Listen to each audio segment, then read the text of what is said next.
The teams have grown a lot, and the question remains, who's going to take it this time? Let's find out, man. It's Battleground time. Let's go to our #1 Battleground out of this Best of 5 series. It's going to be Tomb of the Spider Queen, Diamond Skin with the choice.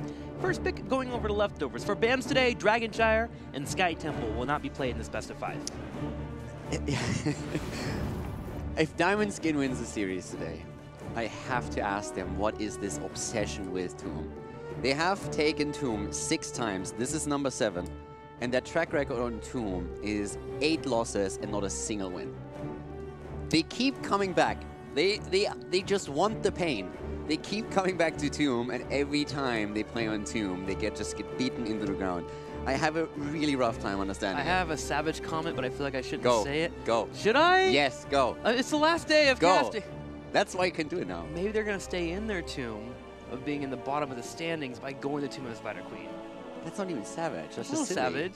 You're just trying to rhyme, and you failed. I didn't even try to rhyme. If you want to rhyme, I got something sublime. Maybe don't. I'll drop it on you. Oh my God. Let's go. What did choo I do? choo.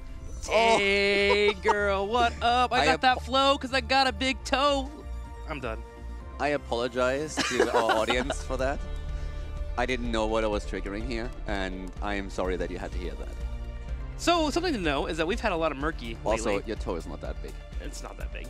Why would you know how big my toe is? Oh, I wear sandals. That's true. Hey, you are always taking your shoes off whenever we're casting. That's true. It's like, this is a trick. Don't tell them my secrets. You told them yourself the other day. Did I? I talk too much, man. Like I'm a caster or something.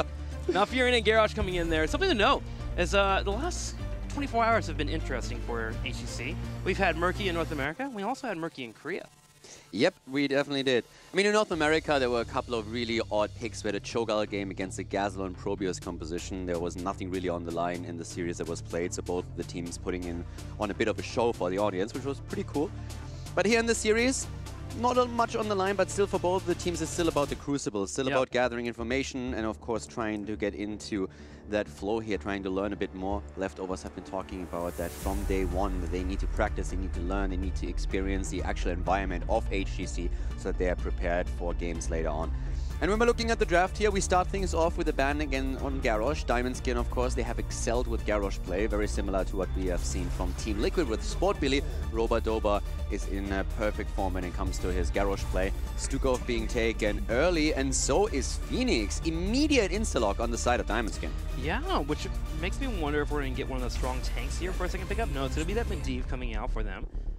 Phoenix has been picked a little bit later in drafts, 3-4 slot typically, as you're trying to make sure that your opponent doesn't have that really major engage that can make sure that Phoenix gets completely deleted. Because if you ever do jump on top of him, he's not able to warp out. He gets picked off really fast. Phoenix had a really good day yesterday. Actually, finally bringing in some wins, and now all of a sudden he's not on a negative win ratio, but we actually have him above 50%.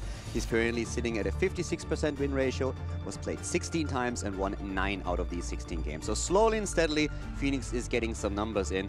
And it seems that players have, or teams have figured out a bit more how to actually play with him. We had Nick on the hero and Crosby, both of them with a huge impact in the games they played. One game from Dignitas as well. And today we're having him still with a very, very high priority, even though last week he started to drop off in priority very, very quickly after he just didn't deliver results. Now I'm wondering about portal control for Leftovers here. Diablo has been an option, one because Diamond Skin may want to pick up that Diablo later on to have with the Medivh, but also gives you a little bit of control, and then Junkrat could have been an option. But instead, we're just going straight into Thrall and Muradin for the Leftovers. We've been seeing a little bit more Muradin as of late. Lobbers dabbled in him occasionally too, but Thrall, who's been higher in priority for a lot of teams, becoming a second pick here for Leftovers. And I would expect them to at least think about the Diablo ban here, but they go into a ban on Johanna. Yeah. Bit surprising for me, since Diamond Skin already has Medivh, and we are playing on Tomb of the Spider Queen, where you normally, with the rotations between those close and nearby lanes, can easily pick up a couple of regeneration globes, which is absolutely fantastic for Diablo with the Devil's Stew as the level 1 talent, and when his soul stacks are high. So an interesting ban against Johanna, where I would immediately expect Diamond Skin to aim for a Diablo pick. I agree. I'm actually a little confused here. Leftovers not reacting as I would normally expect a team to react to that Medivh pickup, bringing in their own adjustments, which makes me think they have a different plan for this Battleground, but I don't know what immediately comes to mind with Thrall, Stukov, and Muradin.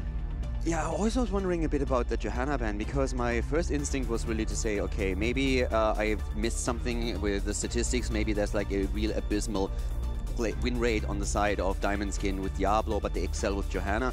But Diamond Skin have only played 3 games with Johanna, and they lost every single one of them. With Diablo, it's not that much better. They have 1 victory and 3 losses. But given the team compositions, I would have way aimed for a Diablo ban over Johanna. But I mean, at this point, we're actually going to throw all of that out of the water. There's no Diablo. Instead, we have an Arthas and we have Kerrigan. Is this Heroes of the Storm beta? Okay. Is this the beta again? Now that ban makes a little bit of sense here. First off, yes, you got an oldie here between Kerrigan and Arthas. This used to be one of the most intimidating combos that you had. There was actually a pro team in North America that ran Kerrigan and Arthas. That's all they ran. And whenever they got banned out, they didn't lose any other maps, which is pretty funny. But looking over to Leftovers, they're picking up Zul. And now that Johanna makes a little bit of sense. 1, Condemn gives you a little bit of wave clear, but 2, blinds whenever he goes for that scythe attack can be kind of annoying. One thing which was really interesting is we had actually Tyrande. Okay, alright. Here we go. Blow up comp deluxe. Kerrigan and Arthas was insanely imbalanced and OP at the beginning because we had on level 4 a talent. What's it called? Poison? And Venom. And Venom, yeah. Okay, so we had, for some reason I was going for Poison Dart or Poison Spear or something, like, yeah, poison no matter what. But yeah, and Venom for both of them on level 4, so it basically meant once you hit your level 4, you could blow up anything you wanted to, because that's stacked as well in damage. So you just simply moved into the fights with Kerrigan Arthas, got the combo of Howling Blast into a stun lock, and then the double and Venom, and that was more or less a guaranteed kill. Since then, things have obviously changed, but we are seeing an oldie but goldie here, with also Tyrande stacked on top of it. That's a ton of CC against a composition that doesn't have a cleanse. That's the idea behind it. Come in, get a Howling Blast, Kerrigan comes in, brings out that combo, Arthas gets on top of that target, slows him down, Tyrande on top of it with the Lunar Flare until 100 mark, and you pretty much have a dead target. This combo has layers and layers of death. Now, looking over to our opponents here, will they have enough to actually get out of this? They actually lack a lot of mobility. You have Zul, you have Stitches, you have even Murden if he gets caught in the middle of his jump, you have Thrall. They have one thing though, they have wave clear. Because that's something that is severely lacking on the side of Diamond Skin in comparison to what Leftovers is currently running here. So if Leftovers are able to evade these combos and play around the opponent and just play the wave clear game, they have a chance to snowball this at the beginning. If they can pull it off, something we're going to find out in the game itself. Is this a Planet Cracker game? Combo into a Planet Cracker? You hit 2 to 3 people? Syndragosa into Planet Cracker. That sounds deadly. It sounds an amen. Let's go to game number 1 here and see what's going to be happening in this best of 5 series. We got a Kerrigan, Tyrande, Arthas composition against Zul. Game on as we are in Tomb of the Spider Queen. Diamond Skin going up against Leftovers here today, and to the left side it's Wolfjaw for Diamond Skin on Tyrande. With Dartmoor on Kerrigan, Rostmek on Arthas, Nanda on Medivh, and Robert Dober on Phoenix. Okay, so apparently, since there's not a lot on the line here today, we are having a bit of shenanigans going on with the players themselves as well. A bit of a role swap here. Yes, apparently there is. Over on the right side in the red, Black Kidney to play Thrall, Pony Boss on Zul, Lubber on Murden, DAB on Stitches, and Linked on Stukov. Okay. And where else would you put DAB if not on Stitches? With his 200 IQ, he is going to land all of these hooks. A bit of a melee-heavy composition that we're currently seeing on the side of the Leftovers. And the sprays are coming up. Spray game is already on point. I'm already a fan here. Yeah, and also just point out before we move in, look at Rostmek's skin here. This tent, I didn't know that was an Arthas tent, man. I want that. That thing is beautiful. Now, keeping an eye on Kerrigan, Darkmock, me looking for these combos, and he used to play Kerrigan back in the day for Team Liquid. Ooh, seems to be a little bit rusty, though. Yeah, I'm already excited for this. So yeah, once again, guys, the 2 teams are at the bottom of the standings right now. There's nothing really on the line for them. So we are definitely going to get a few shenanigans here. Very interesting comps for sure, and already the role swaps. Rostmek on Arthas. Is that a new tank god in the making? Could be. Portal in the middle lane. Well, so far the tank god can't hit skill shots, but that's okay. He can't hit the Howling Blast, but he's pretty good on his Tracer still. Arthas, and his Genji. He can hug people, that's all that matters. As long as he gets on top of them and prays that Frozen Tempest will be just fine.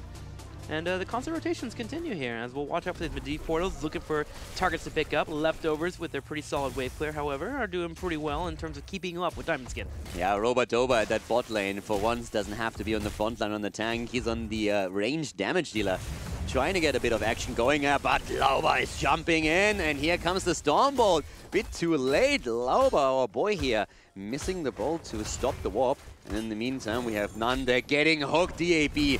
That's a 200 IQ hook if I've ever seen one. Stormbolt comes out, Nande locked down, Silence as well. Here's a root, but Nande kiting backwards. Toronto with the amazing healing is keeping him alive. There's a force of will, and Diamond Skin is able to disengage. In fact, now they're chasing. Did you just say Toronto and amazing healing in the same sentence? I did, man. Wow, how dare you. Today's a fun cast. I can feel it. Today's going to be a good day. Yeah, today is definitely going to be pretty awesome. For now, Blake Kidney here at the bot lane. Roba, look at that. As the tank player he is, he knows exactly when to move out. He's toying with them. Look at those stutter steps, dodging out on the Stormbolt's coming. Laughing in their face. Phoenix, man, completely destroying in that bottom lane. When we're talking about Phoenix, I mean, one of the things that we just have to point out is that Roba goes into the advanced targeting as a level 1 talent. Now, a lot of the pros that we have seen play yesterday moved away from that slightly, had a bit of a different focus here. So there's still some builds that people are toying around with. DAB, by the way, did not miss the hook. He wanted the minion. Trying to get that experience. Combo comes out. Ooh, Dark Monk misses out on it, but it doesn't matter. Ross Meg sitting on that front line, keeping up with that Frozen Tempest. They're able to secure a kill on Zul, and that'll be first blood. Yeah, at this point, another hook. Turanda is being hit hard, but here's the portal, and they're trying to move in. Silence comes through as Linked is saving the front line, and DAB just slamming away here with a slam build on his hero. Zul, in the meantime, back to business and on the way back into the battle, has also taken Jailers as his level 4 talent.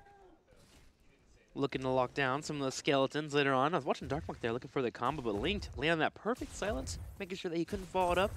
Moving into the Q build here is Kerrigan, looking to keep the life nice in the head there, helping out with the wave clear too. Old school Dark Monk. Old school Q build. This used to be really popular on Infernal Shrines. Yeah, and Dark Monk had a couple of games on this map in 2017 where he just didn't die. He was just jumping around all over the place and was in fights where by all means he should have died at least 5 times, and he kept himself alive in Team Liquid in the game back then. So for the old schoolers amongst you, you're probably still gonna remember these games. Toronto's going to remember this one. She goes down, but the counter-aggression as they go for Ling. DAB with an attempt to save him, but he's slightly too late, and now Roskmek is aiming to try and lock down the front line of leftovers, but I have to be careful because Boss is moving in as well. Just kidding, moves in, sees that there's no hope, and immediately moves out. Lets Lauber die, and they're trying to still attempt the kill here against Kerrigan, but that doesn't look too pretty either. No, and Dark Monk still with those auto attacks, but come up, dude. Nande is going to be taken out, but DAB trades out as well. Hashtag worth it. Resetting the quest on Medivh. Just get the combo. Not quite. Looks like he didn't have the sharpened blades available. And Boss is going to be able to escape. Okay, all said and done after a bit of a trade here in the middle. Our teams go for a turn-in. One of the things about these type of casts is I don't know if we go full all out on like hype or if we sit and enjoy it, man. Like, do I just get a comforter here and just like sit down, get a cerveza and chill? Oh, if you bring me one, you can get one, yeah. You want to do some cervezas? Yeah. Just relax, man. That sounds like a plan. I'm in. No, but actually at this point, the Diamond Skin is still slightly ahead. They have so many gems now. They have the better kill count with 4 against 2. And they definitely were able to maintain most of their gems throughout all of this. So super important for them here in the game. The wave clear is definitely working for leftovers when it comes to 4-man rotations, but as expected, Diamond Skin is eager for kills, and they're doing that. Down here at the bot lane, another one confirmed as Thrall goes down, and that is, of course, more and more gems in the hands of Darkmog and Roba, who are between themselves have a full turn-in already. Yeah, Darkmog's starting to warm up there, starting to land these combos. Also really helpful, he's got that bladed momentum at level 7, working those auto attacks, gets a few more combos out available to him, and Stitches does not have a chance there. Wolf Joe finds a Hunter mark, and Diamond Skin deletes him. It's like Darkmog has played Kerrigan before. It's like he has. A little bit of experience, coming a long way. He's probably a happy fan at this point. Playing Kerrigan again, finally being able to play the hero here in that setup, and it works out for them. But we've been talking a bit about wave clear, and that's something where Diamond Skin is currently having Medivh at the top lane, since the top lane was pushed in pretty heavily, so he's trying to pick up those gems and get the experience as well. Roba on the way back, and a nice double hit here by Wolfjoy as they're moving in again. Lava going to hop away from this fight, but they have to deal with this push coming in as the Web Weavers are in the top, middle, and bottom. Darkmog already working on clearing out this lane. Usually having that cleave is pretty nice at level 4 to help out with pushing, but it doesn't matter. He's going for that Q build. And they might have a pressure on the bottom lane, actually. Black Kidney attempting to escape as Diamond Skin groups up and takes some turrets. Yeah, and Wolfjoy is getting hit after hit in. And the problem really for leftovers is the level 10 ability that Diamond Skin just picked up. And with that, they're just trying to crush this with the momentum they have now. They got the kill count already earlier. And here comes Darkmog again, going for the reset and gets the lockdown. Here comes Duranda with a stun, the Starfall, and this is Stukov gone. The salvo is nearly dropping Blakitny, but Thrall is still attempting to move out of this one. Robodova with a final attempt to lock him down. Unsuccessful here, but this is a fort already obliterated. And a big chance missed by Rosmek here. He could have gone for Syndragosa and just went through that bot lane. So big opportunity missed out by the traditional range DPS player. It just showcases that he's just not experienced on that tank. That Syndra was a big opportunity there. I feel like Diamond Skin kind of missing the mark here when they hit level 10. Not having the Syndragosa, as you mentioned, is a big issue, but following up into that, no Ultralist from Kerrigan, which can be wonderful for chasing down Stukov. It can't be silenced. The strength that it brings to a team composition cannot be ignored, but Diamond Skin's going to risk it and go with the Maelstrom. Yeah, once again, also Lauber here at the side already in a bit of an awkward spot, but the pressure is still continuing as Leftovers don't have the level 10, but they're still fighting for it. Here comes Nan, the Polybomb comes in. They're trying to go for Polyboss. The lockdown is there. Polyboss still surviving for a bit longer, but finally Zul is falling. And they're trying to make it a double as DAB is attacked. Another Tyrande hit. Hits hard. 18 stacks by now on the Owl. But once again, another pressure play here in the middle as Diamond Skin is aiming for another big fort. And Leftovers are about to get level 10 themselves, so they could fight back. Earthquake comes online for Thrall. Looking over to Zul. We'll see where he's going to get in a soon here. Will he get that Skeletal Mages? Will he get that Poison Nova? There is a dive composition available on the opposing side with Arthas and Kerrigan. Poison Nova could get some value here. Yeah, I'm also a bit surprised that they didn't go for Putrid Bile with the Earthquake that they chose here, but they're trying to go for a bit of a kidnap setup. Once again, the stuns are hitting hard against Muradin here at the front, but by now, he has taken Avatar. There was an opportunity to go for Haymaker here, but he misses out on that. Still no heroic choice for Zul. I'll keep an eye on that. But here's the major problem. Look at Diamond Skin. They're on their way towards level 13 already, soaking out these waves. Darkmonk's getting aggressive, goes in for a combo, lands it on Stitches. At the same time, Blakitny low and hooked in the middle. He drops down the Poison Nova, and it gets Robodova low, but he's able to warp out. Yeah, Rosme on the other hand gets shoved into the wall, but they're still going for Polyboss and confirm the kill against Zulus. They're trying to go in against Lauber. He jumps away. The hook hits hard, though, as Rosmek finds himself in a bit of, actually not too much trouble. He's actually in a fantastic position to get another kill, and that's against Stitches and Stukov right after. And Diamond Skin is just obliterating the Leftovers here on Tomb. Darkmonk, you talked about him jumping around with that Q build, and he just showed why he could pull it off. He jumped 3 times in that fight before he even unleashed his combo, and then eventually got the pickup on Stukov as well. Diamond Skin move forward, grab this Nightcap, and they have a turn-in as well. They got the turn in, they have the level 13 lead as is, and now of course another chance to get the turn in and just snowball that game. The annoying thing for the Leftovers is they don't even have the gems anymore to get a turn in. They're only on 13, 15 now, and yeah, we're going to see Diamond Skin with a second Web Weaver wave trying to go through that bot lane. 25 stacks, by the way, on Wolf Joe's Tyrande at this point. Should get better for him too with the 13 coming online, meaning we'll get that cooldown reduced. Another attempt on a gank to the top lane as Rosmek goes in for Polyboss. He's already getting pretty good damage out there. 20k, 9 minutes into the game isn't too bad, and he's definitely going to improve on that, as you just said, with the incoming talents. So now, once again, Web Weavers on the map. Bot lane is going to be heavily pressured, but it's the top lane that Diamond Skin focuses on now. And that's where the Owl build comes online too. Being able to poke and see your opponents as they are in a defensive spot, trying to deal with the objective. You saw Wolfjo land 2 Owls on 2 members here on the left side, getting those numbers up and can line them up. One only connects there, but Leftovers are looking to fight. They move in, they drop the Earthquake. Darkmonk has to use Maelstrom and goes for a combo, and sadly on the back line, Thrall gets popped. Thrall is down, Lauber barely escapes, at least for now, but Polyboss is in so much trouble. Is about to fall here. The Web Weaver! Oh, the Web Weaver kill! And Lauber also falling. 15 kills against 2. Stukov dies, make it 16. And now they're just getting completely crushed here. 32 stacks on Wolf Joe. He's just sending the Owls all over the place back to Hogwarts and is getting 1 kill after another, putting the damage in now too. That's pretty rough game here for the Leftovers. Diamond Skin getting a lot of value out of this push. Darkmonk jumps in, kills off that well, looks straight in for Thrall, and he just spawned. Poor guy, once again, sent to the death screen. Queen of Blades delivering here.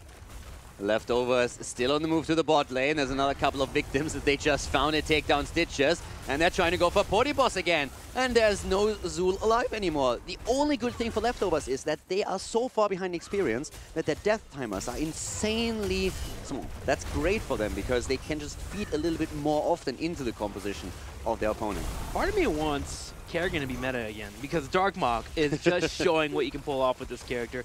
Destroying 2 or 1 keep taken down, but they're already looking for a core. It's only 11 minutes into the game. Leftovers have a chance to defend this, especially if they have that Earthquake up pretty soon, which they should. Black Kidney almost getting comboed. Gonna dodge out on it as Dark Moth starting low on mana.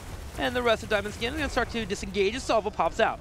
Salvo is there, but now Leftovers are trying to go for that kill. Can they finally get a few? It doesn't look likely, but maybe Tirana? Yes, she falls, but Thrall is also dying as he's taken down by Arthur. So it's a 1-for-1 trade. And that's an immediate bump in experience for Leftovers, which how much of a lead Diamond Skin currently has. Ross Meg in a risky situation. Portal was dropped right before Gorge came out, or he could have escaped this. He's still trying to stay alive here, popping some heals, but with a hook, Leftovers continue to chase him. Is the Force of Will going to be enough? No, Force of Will had to be used by Nande. He jumps in the portal at the last second, saying bye to his friend as gems get lost. Yeah, that's a lot of gems lost here for sure. Bot lane, by the way, has taken some damage to keep that is, but so far still alive. There is a big wave though, but Zul is immediately making his way over and trying to pick up the gems and the experience. There's still not nearly enough gems for Leftovers to get a turn in. They have only 12 gems at this point in time, and it's not looking pretty, even with the kills that they just got.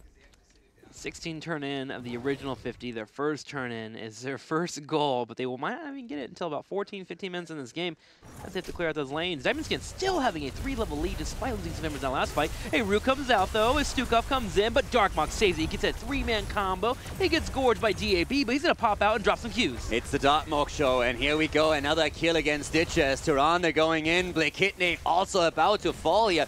No chance for him to survive. 40 stacks by now on Wolfjaw, and one owl after another sent across the map here. The damage is definitely ramping up for Tirana now too as the game continues, but with that double kill, they're going for the second camp, and they are going to try and push for core here even. And they might be able to with double 9 camp. That's a pretty scary push. Catapults behind it as well. Portal just to make sure no damage is popping in that first camp they have here. And they start to move in. Now, Leftovers will be up in about 10 seconds. Thrall once again with that Earthquake can help slow this push down, but Diamond Skin is looking to get a pick now. They jump straight on top of Lobber. He pops Avatar. Doesn't matter. Hunter Mark and the rest of Diamond Skin take him out. Darkmock is popping off on Carrigan. He is just going full beast mode here. Another hero dying. We have 25 kills to 4. And Leftovers, they are just desperately trying to hold on to this, but there's very little chance of that happening. Kidney about to fall. Robot over, slicing and dicing away here. Another salvo coming out as he goes for DAB. Gorge has been used once again. That doesn't help him either. He goes down 27 kills against 4, and we have a full quick match on our hands. The core falls 30% down. Leftovers don't even hit level 16. They don't even get a turn in. Diamond Skin with a snowball composition. An oldie but a goodie. Arctis and Kerrigan get them a win. Yeah, Kerrigan. That one had fun. Yeah. He had a lot of fun. I mean, let's put a bit of a caveat on it. With 5 melee heroes on the other side, it's a little bit easier to land these combos. Yeah, totally. And he warmed up around the middle. That's where he started to finally start pulling it in there. The Q build came online. I mean, Darkmock just doing very well in damage. But don't forget about Robodoba, the warrior main, the tank player for Diamond Skin, delivering 70k damage on Phoenix. Yeah, definitely MVP. Top damage against heroes, top siege of his team, top experience. Yeah, looks good. Kerrigan, 10 kills. Now, will we go further down the rabbit hole going into game number 2? That's the question. Big question. Yeah. Is this entire series going to be some off-ball picks, or is Leftovers going to be like, wait a minute, they just took us out with a Kerrigan, and we're not okay with this, and they come out and shut them down with a really good counter, such as like a Gazlo or other heroes that counter. I mean, Kerrigan. at this point, if you're going up against a Kerrigan, there's of course a couple of tools that he can use. And personally, I think when I look at Leftovers, the one thing that comes to mind immediately is Octograb. If you go for Murky and you Octograb Kerrigan, she just can't do anything. That's true. She can't combo. So that's the way to go here. If Kerrigan comes out again, that Murky pick would be hard countering her immediately. But you have to make sure you draft it correctly, right? You have to ban out all the birds to make sure that Murky doesn't fall victim, because if Murky dies, then suddenly Octograb is not there anymore. But you can ban out Li Ming, you can ban out Hanzo. Also, there. at the same time, like, I want to see Nova again. Yeah. They played it in the actual league on the first or second week, and I want to see that again. In this setup, player killer number 1, sounds like a good idea to me. That was a blow-up comp, too, if I remember correctly. Exactly. They had it set up, they went in for an engage, and then they immediately followed up with the precision strike. And that game was actually winnable by them. They just kind of faltered a little bit. While we're talking old school here, while we're going into Arthurs and Kerrigan, we are going to... Asmodan? Taste for blood? I want to go into Judgment, Precision Strike, and Shock and Awe. The Crispy Taco. That's what it's called. No. That's the community has branded it. No. You can't say no to this. That's you not can't what say it's no called. to the crispy taco. Yes, I can. People know I it as just a crispy did. taco. No, they don't. All right, well, we're not going to go ahead and take his statement on that because he is incorrect. It's okay. The community's right in this case. This is how heroes